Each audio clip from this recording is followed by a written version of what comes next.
más venimos aquí a ProWine. Es una cita indispensable porque es una de las mejores ferias hoy mundial, ya no a nivel de Alemania, sino a nivel de todo el mundo. Aquí vienen todos importadores de todo el mundo y bueno, es fundamental estar aquí.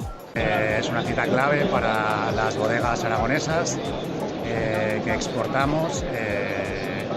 Es una cita clave en el presente y también en el futuro. Es un lugar de encuentro para todos nuestros importadores de Europa, Asia y las Américas.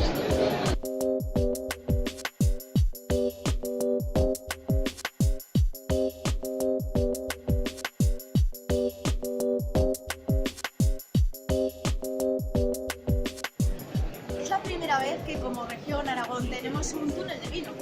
Como veis tenemos hasta 100 referentes diferentes que agrupan más de 40 bodegas de las diferentes zonas vinícolas de nuestra región y estamos teniendo la oportunidad de contrastar las percepciones de numerosos importadores y distribuidores de más de una docena de países que están descubriendo nuestras garnachas y otros secretos. Und ich finde die Möglichkeit hier fantastisch, auf dem Stand Garnachas zu probieren, 100 Stück.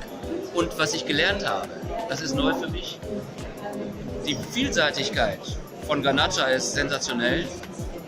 Und neu für mich war auch, wie der Terroir-Charakter von der Rebsorte herauskommt. Ich kann nur empfehlen, diese Weine zu probieren hier. Fantastisch. Danke. Eine Karte von Aragon, da können Sie sich mal ein bisschen informieren, von was wir hier sprechen.